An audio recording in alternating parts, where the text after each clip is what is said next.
Wake that ass up. Early in the morning. The Breakfast Club. Morning, everybody. It's DJ NV, Jess Hilarious, Charlamagne the Guy. We are the Breakfast Club. Lauren LaRosa filling in for Jess. We got a special guest in the building. Governor Baraka. Hey. Let's the call mayor it. Let's of claim Newark. it. He's running for governor, ladies and gentlemen. Roques Baraka. Welcome, brother. Thank you. Glad to be here. How you feeling? Good, man. Good. Cold, but I'm good. Cold. So you going to put your hat in this race? And what makes you want to run for governor? I already did. I think it's time, man. I mean, we have a very short window. I don't think we get an opportunity to do this anymore. There's a crowded field. It's an opportunity for African-American kid from the city of Newark to make New Jersey live up to its democratic values, to build a broad-based coalition, to really respond to the issues we deal with in the city every day that I think are statewide issues, the issues of housing, unemployment, safety, the affordability of the state being too expensive for most folks in New Jersey. We deal with those things. Every problem New Jersey got, we got it twice in Newark. So but whatever we grappling with, the state is doing it. And if we're mitigating those problems in Newark, we can certainly do it in the state. And if the state is better, Newark is better. So, What are some things you'll be able to do as governor that you aren't right now capable of doing as mayor?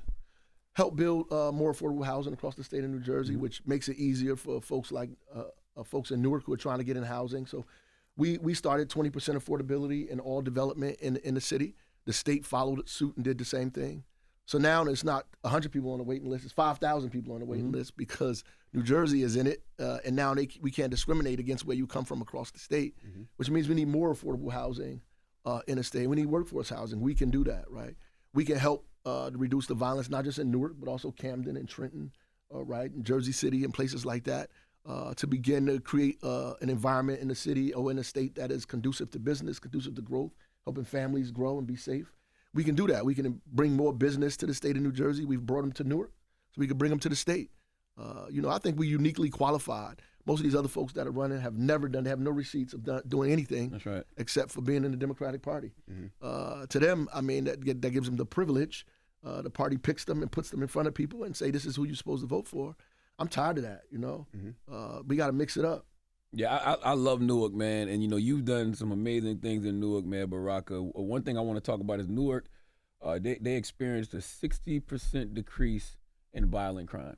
Right. And a lot of times, Right. they say that in cities, but you don't see it.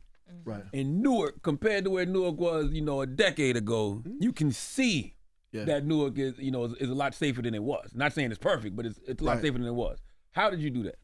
Well, we created a ecosystem, Office of Violence Prevention, Trauma Recovery, Brick City Peace Collective. In essence, we brought in community-based organizations to partner with the police.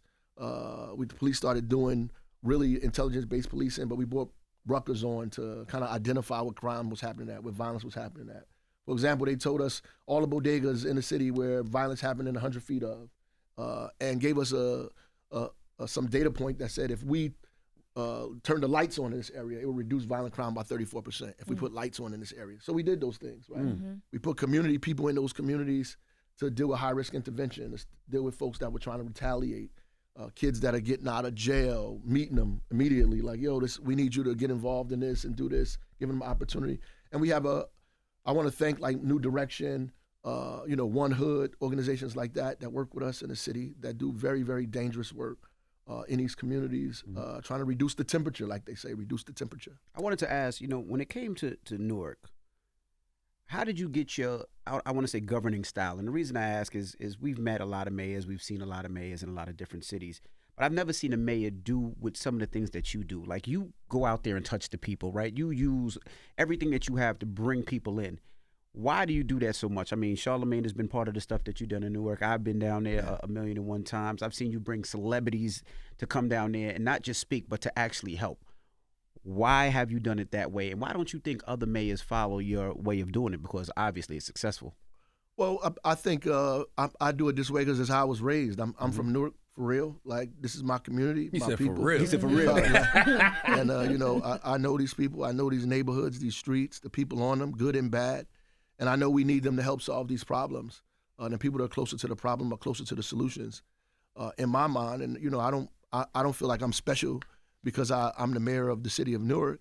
I feel like this guy gave me an opportunity to do more with the resources that I have. And I owe it to a whole lot of people. When I was a kid, At 15, 16 years old, I could have easily been in trouble. I had good friends who made sure I wasn't in trouble. When beef came, they walked me home. You know what I mean? Kids that made sure I was in the house when things went on, and they talked about it the next morning. So I feel obligated to take care of them now that they took care of me when I was a kid. You know, when I was on my way to college, my best friend was on his way to Annandale, the youth correctional facility. So I feel like it's my job and duty to take care of folks in my neighborhood, and that's just basically how we govern and how I operate in the city. Yep. There's a lot of gentrification happening in Newark, Yeah. right? And I've only been in the area for about like a year, and I'm like, wow, it's a lot that has changed. You're really from Newark, like you said. How do you balance working with people that are in the community and then also bringing in these new partners who might not have that same feeling or commitment to the city and the people that are like what you said, because you kind of need the outsiders at the same time? Well, they don't have no choice. I'm the mayor. We in charge. We a city of Ann, you know. So if we didn't do that, 25% of the people in the city pay taxes. They homeowners. So if we didn't have business, if we didn't have the buildings going up in the city, we wouldn't be able to hire the people we hire. We wouldn't have the infrastructure we need. We need more people to pay taxes, so you have to create opportunities. So that's why we take Section 8 vouchers and turn them into mortgages so people can be homeowners so they can pay taxes. 20% of every building that goes up in the city has to have 20% affordability in it. You have to put affordable housing in every development. Hell, you got to plant trees. You know, invest in community through community-based, community benefits agreements. We force developers to do very specific things in the city because we don't want them to leave folks behind. When we changed the lead service lines, we made the folks who did that hire community-based organizations, people that work in the city, and bring on Black and brown businesses to help them. Could you break down the Hire, Buy, Live initiative? Yeah, so all of the corporations in the city, we call them anchor institutions. We told them that, actually Prudential did the study for us, showed us that all of the business only spend 3% of their dollars in the city of Newark. If they lifted it to 10%, they would add $50 to $60 million to the economy. So based on that, we began to bring people together and say, we need you to lift the level of your procurement, your spend in the city. We want you to hire Newarkers deliberately. We had a goal of 2,020 people to hire. They actually hired 3,000. And we wanted you to encourage your employees to actually live in the city of Newark. It went so far that Audible was paying the first month's rent for folks who decided to live in the city of Newark. I mean, it got that, deep with the corporations because they saw the success of it and how the city was changing. So they leaned into it. Beth Israel leaned in, Roques, Newark, the university leaned in. They probably hired more people than anybody in mid-level to high-level staff than anybody in the city. So we think that model works not just in the city. That could be a statewide model as well. The thing I love about Newark too is like the political infrastructure there is so black, and the city is just a beautiful black city. It makes you want to invest there. How important is it when people like Queen Latifah want to build affordable housing there, or Shaq wants to build affordable housing there? How important is that? That's very dope. Shaq is on his building number 3. Wow. And his buildings are going up very quickly. I'm excited about it. It makes other people excited about it. More importantly, it makes people, black and brown folks that are, small to mid-sized developers feel like I got a shot. So when you bring them together, we feel like, because a lot of people don't want to take the risk, or they don't want to go through all the bureaucracy or the patience that it takes to get knocked down and get back up. Because it's not a simple and easy thing. I make people understand this is hard, what we asking you to do. It's not easy, but it makes people feel like it's possible, it's plausible. Let's do this. So when all of you guys, when other folks come in and invest in the city, that's why I bring people around them so they can see folks that look like them, that have similar backgrounds than them, that they did it, that you can do it as well. I was going to ask congestion pricing. What's your take on congestion pricing? Does it help? Does it hurt? How does it affect, especially New Jersey? Bunch of rich bureaucrats fighting with each other about things that working people have no knowledge of. The reality is, I think the objective is right, that obviously the environment and congestion is a problem. I think going at it this way is an issue. And that's usually what the problem is in the state house and governments, because most of the people making these decisions make decisions based on a small frame of reference, on a small circle. And they're not bringing people in, regular working folks in to weigh in on what they're trying to do. You're not bringing the fire guy in who lives in the outer boroughs, who got to work in Manhattan every single day, that's going to have to pay that. You're not, working class people in New Jersey who have to drive here to go to work, who don't make a whole lot of money. You're hitting them over the head again and again and again. You're driving people away from the party, driving them away from government. They're becoming more cynical because they think that these guys are making decisions that are hurting them. They don't care about all of the big issues you're talking about because you're hurting my pockets. I don't got no money as it is. How you going to take more of my money? This doesn't make sense. So we have to figure it out. Now they say, we need to reverse congestion. I heard about that. I was going to ask you about that. Yeah, I think it's ridiculous, right? I think these are just political people throwing volleys at each other in the newspaper, trying to get video and airtime, trying to get earned media about this stuff. The reality is none of that is going to fix the problem. Like, if you want to deal with congestion, you want to deal with the issues people have, and you need to get on the ground and talk to folks about how to really solve this problem, And if you're raising money for MTA off the backs of working class people, I think that's wrong. And we need to figure out how to do that in a better way, right? It doesn't hurt working class folks. I want you to expound on that because that's a problem that I feel like just Democrats have is with their messaging. But you got something that you say politicians can't make policy for people they can't see. They can't solve problems they don't know exist. And I say that all the time in regards to politicians because they talk about people they never talk to. So how can politicians do a better job of that? They got to get out of there. Go to the barbershop, the beauty parlor, the thrift store, the lounge, the bar. They got to talk to folks where they at. Right now, people are picking people for people, and, surrogates are running out, convincing people to vote for you, and you're not going in front of people, having conversations with them. And that's the real problem. Like, you don't know these people. Like, you don't know the parent that has an 8-year-old, 7-year-old, and a 4-year-old, got to go to work, leave them home at the house, try to get the neighbors to check on them because she can't afford child care. That's right. Right? And then, the child finds a gun and shoots himself, and everybody talking bad about her, but not about an economy that's the richest in the world that does not allow folks to find child care that they can afford. So now she has to make a decision, right? Or the fact that I can't pay my rent because I'm buying Christmas gifts and I'm waiting for my income tax to come in so I can level up on my rent. But I want to buy Christmas gifts. I don't know these people. I don't have conversations with these people. So the policies I make are not going to address them. For example, New Jersey fighting over a policy for seniors that make $500,000, to give them tax breaks.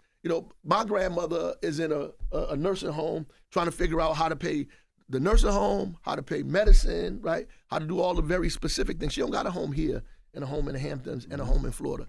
But we don't see these people, so you can't make policy for them. So those people get pissed off. And the problem is those are the majority of the people. That's right. And for you, somebody that is with the people, right, even when something like the congestive pricing happens with the tolls and stuff, when people are talking to you, what are you instantly trying to do to help them? Because a lot of people I know that are in Jersey are like, well, especially us that aren't from there and we moved there thinking it was better for us to commute. We like, dang, we might as well move into New York now. But then that goes against what you're trying to do with bringing people to Jersey and getting these companies to invest in it. Like, how do you start to solve that problem before us leaving Jersey becomes a problem? Well, I think what the governor is trying to do is he's still keeping it in court, trying to raise the issue of it so it can be reversed. He went as far as wrote a letter to Donald Trump. I don't know how far this is going to go, but ultimately we have to keep it on people's mind, continue to have the discussion about it to see if we can repeal it in some way. Yeah. We can't just allow it to sit like that. Or the MTA or somebody else has to figure out how to compensate people or give them an opportunity to reduce what it's going to cost, the burden to go back and forth to the city who were forced to go there, not just going there because they're trying to go shopping. Right. Did you go to the inauguration? No. You did not go? No. What You actually put out a statement talking about Trump's first day. Yeah, I wouldn't have went there. Yeah. It was crazy. All the things he did, he said he was going to do. So, it's crazy. He attacked birthright citizenship, got rid of diversity, equity, and inclusion, fired everybody, got rid of the Office of Violence Prevention. I went to the website. It's gone. Right? All of the things that we need to continue to do what we're doing in the state of New Jersey. In Newark, he just attacked and got rid of, pardoned all of those people, straight out, white supremacists, dangerous folks that he let loose. I don't know why anybody in their right mind thought that he wouldn't do any of these things, but he did it, right? And people tell you who they are, like they say, believe them. How do you navigate that as a politician, like you? Because they say that you have to be cordial with them, which I completely don't understand because it confuses me as a voter. Like if I hear you say somebody's a threat to democracy, you call somebody a fascist, you liken them to Hitler, but then as soon as the election is over, you're at the funeral smiling with them, or you welcome them back to the White House having tea with them. How would you navigate that as a politician? Yeah, that's the problem that Democrats have. They can't out Republicans, and that's the reality. One, I mean, it's one thing about being respectful to people. It's another thing about standing on your beliefs and your values. You don't have to celebrate with these people. If somebody come in the room, you could be cordial to them. You don't have to celebrate with them. You don't have to rejoice with them. You don't have to pretend that there's somebody that they're not, right? You can't uphold something for the sake of the system that you know is wrong, right? You know you shouldn't be in the room. You can't go there and play with them and, make everybody think that this is okay, because it's not okay, right? And I believe that we were right. I think Kamala was right. The stuff that she was saying was right. That the things that she was standing on was right. And all of those people were wrong. And we have to stand with that. I think people like power, so they want to stand close to power. The proximity to power is what it is. They feel like they're going to be safe if they're next to power, because he's going to destroy everybody but me. I think it's really a coward move. And what it does is what you say, confuses everybody. That's right. It makes them believe we really all on the same side. We just pretending so we can get elected. I wanted to ask, we talked about congestion prices. They say property tax is one of the highest in the country as far as New Jersey is concerned. How do we keep people in Jersey and people not wanting to leave Jersey? How do we do that? Well, we have to lower the costs, right? People tell you they're going to lower taxes. Most of the time they're lying, right?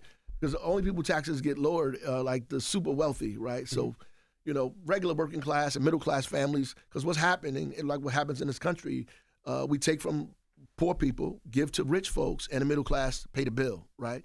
So if healthcare costs are growing and we don't get it under control, you're paying for that, right? If housing costs keep growing, don't get under control, you're paying for that. You can't, if you go to a restaurant, the bill is the bill, right? Unless you take something off the bill, that's what the bill is. Right. So I'm going to lower taxes. The government pays for itself through taxes. We ain't selling cars out the back of the city hall, right? So at the end of the day, taxes is our revenue. So if we can't get health care hospitals in check, insurance companies in check, if we don't get all these insurance companies in check, then the bill is going to continue to grow. Healthcare costs grow 15, 20, 30% arbitrarily every year. You're paying for that because all of the workers that we hire, we got to pay their health care, right? And as those costs increase, your costs increase, right? And if you don't build housing, so if you're not building housing, you're not adding people to help you pay the bill, right? So when you get this idea, we don't want to build any housing, we don't want anybody to come to our neighborhood, what you're essentially saying is you want the cost to continue to go up. New Jersey has more cities than California, right? It was 8 times larger than New Jersey. So because we have all of these cities, we're paying individual costs for all of the things we need. And our school system costs are higher because we have less kids with the same infrastructure, right? Because nobody's moving to our neighborhoods, right? And until we build housing, put people in our community, and lower costs, our taxes are going to continue to go up.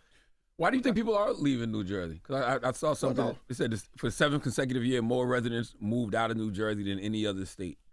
We actually had a reversal of that this year.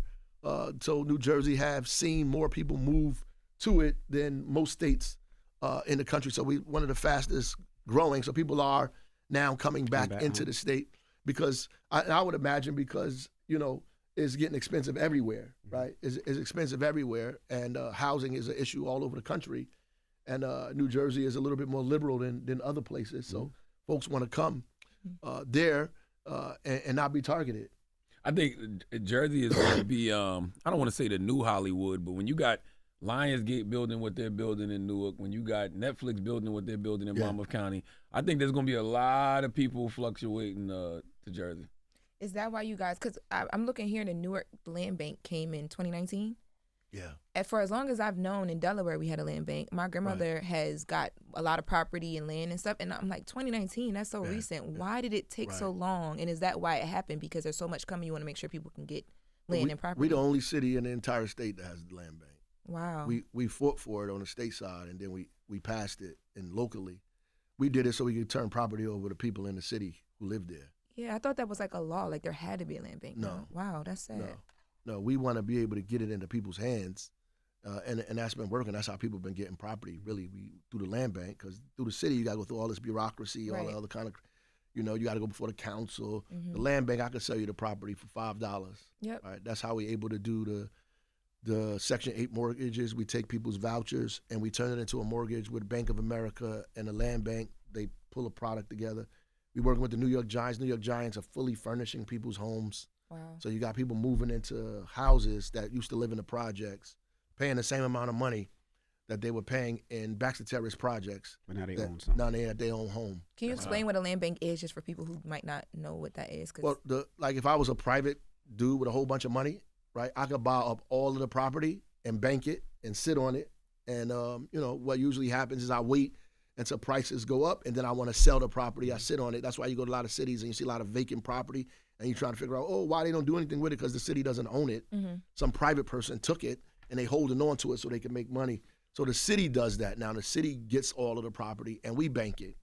So we hold on to it, we parcel it together, and so we give the first right of refusal to like community development organizations, to local folks, so they can develop it, so they can build it, to keep wealth in the community, to create more diversity in ownership in the property, and keep prices low at the same time. So we can manage what happens with our property in the city through the land bank. How important is that? Because, you want to keep, even Lauren brought up gentrification, but you want to keep Newark full of people from Newark. Right. So when stuff like the studio gets built, the Lionsgate studio, and you see, places like Audible coming up, you still want to keep the residents of Newark in there. So how do you make sure that happens? Well, that's why that's why we have those meetings, that we have the men's meetings, we have other meetings, because I'm trying to make people go get the property. We set this thing up, now go get it. Let's figure out how you can get property. So, you got people, who own buildings, which put their store, there's a grand opening, an old boy had a store, a sandwich shop. Now he has a sandwich shop on top of residence that he owns now in the building that he owns, right? Got my man Chino, who just came home, a few years ago, who now is not only developed his own property, now he's involved in a part of developing a larger piece of property in the city. And then telling developers, big developers, that you have to partner with mid-size and small developers from the city gives them an in. Oh, that's a right? big So thing. you don't need me anymore. You know that these folks need you. Right. So you show up with your expertise and your skills and your ability and say, look, this is what I can offer you. Plus, I'm from Newark, so I do have to ask too. A couple of months ago, the drones. What were they? What were they? I wish I knew, man. Man, you know something. You know something. I wish I knew. Because they just went away, too. They just gone. I haven't seen them since. They did just go away. But they were saying it was just people putting up their individual drones. Like once that it started, The size of it became vehicles? mass hysteria. Actually, I know a company that trains, folks on big drones like that too. Like Alpha, it's called Alpha Drones. But they remove graffiti. They do all kind of stuff with those drones. So I've seen big drones like that before. But I'm glad I didn't get involved in that discussion that was going on, though, because now it sounds really crazy that people were arguing about it. It does, but I don't think them drones would have pulled up in Newark. I think if it would have been in Newark, they'd have shot them drones down immediately. Come on, knock They'd it have got off. them drones Newark down. is a beautiful place. No, I didn't say it wasn't beautiful. I love Newark. You got them down, though. Another thing I love that you've done in Newark is the homelessness program, because you've helped to cut Newark's homelessness in half. What have y'all gotten right that a lot of people around the country haven't? Well, we have street teams, and our street teams, we just expanded it to 24 hours a day because they do so good, and the state just witnessed the uptick, 24% this year, the end of last year. And we got a little uptick too, but because we have reduced it 57%, we still down. Our street teams go out there through Path Home. We talk to folks, we get them off the street, and we're being more creative about, like we created, housing out of containers, right? We took the containers, shipping containers, and we built housing out of shipping containers, which was successful to us. We just went to the Housing Authority, took 200 of their units that they weren't using that was abandoned, and we're investing in fixing those up so we could use them as transitional homes for folks that are off the street. So we have places to put people when we pull them off the corners. And we just very, very, very deliberate and intentional through our street team about that work. Talk about the Path Home initiative. See, you be speeding through stuff, man, Baraka, because you do actually. You're one of the elected officials I can actually say, yo, that guy out there, he does the work, absolutely, and you can see it reflected in the city. What is the Path Home initiative? Path Home is like, we say housing first, so we talk to people on the street until they comfortable coming with us to go places. So they know, our street team know most of the homeless people in Newark by name, where they live at, so forth and so on, what street they on, what corner they in, what tent they under. So they continue to talk to them, right? And then we have a cell phone thing. You text Path Home 85511 Path Home to that, and the guys that go out there and engage these folks, right? And make sure And it's just not regular people. You know, you have drug counselors there, you have psychiatrists there, you have social workers there, you have regular street team folks there. So it's a whole team of people that go out and bring mobile units to the folks where they are and begin to try to convince them and pull them into housing, right? And sometimes they don't come right away. But we keep going. There was the lady told a story that it took the folks 3 or 4 times to talk to her before she said, I'm going, you know, but she finally went. And she gave a testimony how it changed her life around because they kept being persistent about, hey, we coming, here we go again, you know, some food. We just not giving you food. We trying to give you help, support, get you off the street. A lot of people come and give out food and it makes them feel good for that moment, but the person need more than food, right? That's right. They need a house, they need treatment, they need counseling. So we try to bring all of that to the folks and bring them into housing when we can. All we have to do is keep building housing so people could come in to have a place to go. Because if there's no place for us to put them, then the street teams don't they become useless. Now, when you become governor, because we're gonna put that in the air, what's the first thing you want to do for the people in New Jersey? What's your first attack? I think we need to get the budget in order first. I think it's out of control, and we need to, one, cut spending, cut costs, make the wealthy pay their fair share. That's number one. We need to invest in the economy by building housing next to transit all over the state. We need to put thousands of people to work, turn it into a public works project, same way we did the lead service lines. Put thousands of people to work in the economy, get the building trades to give us a price for affordable housing, and tell them they can make up on the volume what they're going to miss out on what we reduce in the price. Build 10,000, 15,000 units up front, right? We need to take our procurement dollars and invest in Black and brown communities immediately, to South Asian communities, women businesses. The state of New Jersey spends less than 1% of its dollars in those communities now. We got to turn that around, because to me, that is why the economy doesn't grow. I mean, you can't have an exclusive economy and expect it to grow. There's a whole bunch of communities that need to be engaged in the economy that we're leaving out. The Latino population or business community represent 20% of the workforce in New Jersey. That's on their own merit. That's without any investment, without any support from the state. We got to put money in those communities and watch those communities grow, hire people. If you hire more people, we have to pay them less unemployment. We get them opportunity to get homes. They can pay taxes, and then you'll be crying less about the taxes you pay because they'll be helping you pay them, right? Invest in those communities ASAP, and that's what we do in the first 100 days. And I wanted to know, when Newark, or I should say Jersey, lost a professional team, how bad did that affect the industry or the market or the finances during that time? How bad was that? And is there any talks of getting another professional team by any chance? Well, I think it's impossible because, New York, the teams, you got to get permission from the Yankees and the Mets to put another team, from the Giants and the Jets. You got to get permission from them to bring another team in this market, first of all. If they don't allow you to do it, it ain't going to happen unless one of them move to New Jersey. The good thing about Prudential Arena, the Prudential Arena is one of the top 3 most selling arenas in the nation. So, after the Nets left, they really upped their game. So, and I think it's like that because of diversity, because you could go there, go to a K-pop show, right? You could go see Romeo Santos. They have everything there. And because of that, it's always crowded. 18,000 people on the street almost every day of the week. I mean, it's crazy over there. They're making a lot of money, and they're bringing a lot of attention to the city of Newark while people keep putting business there because it's always crowded. Gotcha. How will Lionsgate impact Newark? And how will Netflix impact just Jersey as a whole, like both of them? Well, Lionsgate will help a community, a neighborhood that's been distressed for a very, very long time. And when they come there, the airport is already building a stop there, so people could get on the train to get to the airport. So that's going to be awesome. And because those studios are there, obviously they're going to be retail that's going to pop up there because people have to eat. They need to do these things. They want to get their hair. They want to do whatever. So they're going to, obviously the retail is going to grow there. And it's going to do something about the housing market as well because the housing authority is already talking about investing in the housing in that community. So I see a shot in the arm happening for the economy in that area. And obviously the state, that region is going to benefit from it. Once you put the train stop there, people could get on the AirTran from there. It's going to create incredible opportunity for that neighborhood and for the Elizabeth and all of the cities that are attached to it in that region. What about the cannabis industry? Because, we opened up Hastoria in Newark, myself and Raekwon the chef and Macari Sellers. What about the cannabis industry?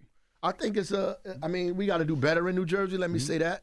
I just think the bureaucracy is too much, and the cost of cannabis, putting it together in New Jersey, is higher than places like Pennsylvania and other places like that.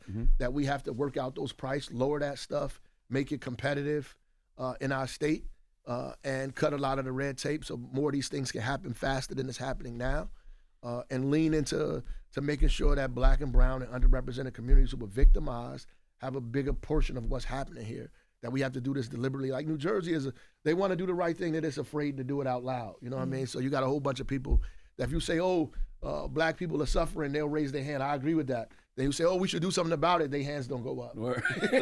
Absolutely. So that's really what the difference is. So we have to lean into look, we know this is the problem. You agree with it. We need to fix it, right?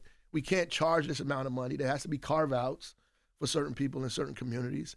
And we have to grow it faster than what is happening. I just think it's taking too long. Well, come see us at Hastoria, 799 Broad Street in Newark. I need you to have the chief of police just do a little sweep in front of the store, though. There's a lot of entrepreneurs be out there. You know what I'm saying? We had a discussion about that last week.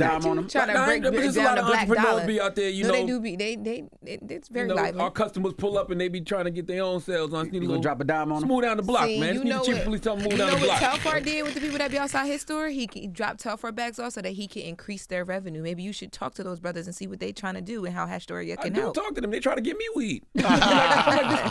We own the dispensary. Give me nothing. Well, when is election? When can people make sure they donate to what they need to make sure they support you and your site and everything and can see what you're standing on? RazForGovernor.com. That's us. June 10th is the primary in New Jersey. The general election is in November, first Tuesday in November, but the primary is June 10th. June 10th. You can donate. You can get on the website, volunteer, ask questions, do whatever it is that you need to do it, feel comfortable doing. Absolutely. Yeah. You're not worried about the trickle down from this new administration, because a lot of stuff you're trying to do, they ain't really the biggest proponents of it. You know what I mean? Like, you're not worried about that at all. I mean, I think that we got to govern the way we govern. We got to do what we do. Like, that's it. Like, we can't do what we need to do thinking about them. Like, we have to do what we need to do thinking about the people in New Jersey. If they come over to New Jersey, they got to deal with us then. We mind our own business, it's on site. building our own state. But if they come over here with some nonsense, then we got to take care of business. Other than that, we're going to do what's right for the people of the state. That's right. Is the federal government going to make what you want to do in Jersey easier or harder to execute? Probably harder. Okay. Probably, in some instances, probably hard. I mean, but this guy ran saying he wanted to make the economy easier. He wanted to lower prices, costs. He wanted to do all of these things, put people to work. We want to put people to work. We want to lower costs. That's what we want. All the other crazy foolishness that he's talking about is what he really wants. He hasn't started doing that, right? And I don't think it's ever going to. Just like he said he wanted to invest in the infrastructure the last time he was the president. That never happened, right? All the other stuff happened, but not that. So I think that's a ploy. But we're going to lean in on creating jobs, creating small business, incubating folks, giving people a housing, reducing the cost. We're leaning in on that. And we're going to protect the immigrants and migrants in our community. We're going to protect the LGBTQ community in our neighborhood. We're going to protect the people who from Newark that we know, those are our uncles, our nephews, our cousins, our neighbors, the people we hang out with. We're going to protect them. I mean, we ain't going to run away from them because now that Trump is the president of the United States, what kind of people would we be then? Like, we leave our folks behind because the bully done showed up, now you scared, right?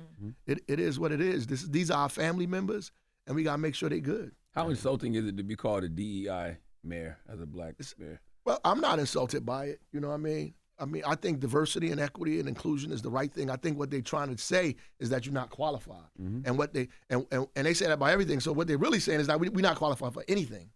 You can't be anything because you're not qualified for anything. That's what they're really saying. I don't think that we should run from the idea of supporting diversity, equity, and inclusion. In fact, the economy needs diversity, equity, and inclusion. It's just not enough white men to support the economy of this country. That's right. It just doesn't exist. So there are a whole bunch of people that keep saying we have a labor shortage because they're talking about the traditional folks who have these jobs that are aging out. And because they're not going into the black community, the brown community, the South Asian community, women, then people aging out. But there's a whole bunch of folks that are a part of this country. American families are different, man. We eat plantanos and black beans and rice and collard greens and cornbread and, You know, black rice and conch. That's right. American families are different. It's not the same concept of what American family is. It's all kind of people that are Americans these days. And we just got to own up to it and invite these people to participate in our economy. My last question, because I just wanted to cover some great things that you've done in Newark that I know you would implement if you were governor. Shaping the educational future in Newark. What did you do to help that? Well, you know, the state was in control of our schools for 20 years. You know, when I was a vice principal, teacher, you know, most of that time was all of it was under state control. We took the schools back from the state when Chris Christie was the governor, by the way, and got the schools back under the city's control since then. We have been trying to help with childhood literacy, help with maternity care, and giving women access to opportunity for child care and literacy because we want kids to start school ready to learn. That's really what we've been focusing on. I mean, the school system is not under our control, but we're doing what we can to support what we think will help kids get a better education by preparing them for school before they start. All right. Well, we appreciate you for joining us. Definitely make sure you go out and support Mayor Ross Baraka. He will be the next governor of New Jersey. We're going to put that in the air. And thank you so much, brother. What's the website again? Yeah. Raz for Governor, the number 4. Raz for Governor. Yeah. All right. It's Ross Baraka. It's The Breakfast Club. Good morning. Wake that ass up. Early in the morning. The Breakfast Club.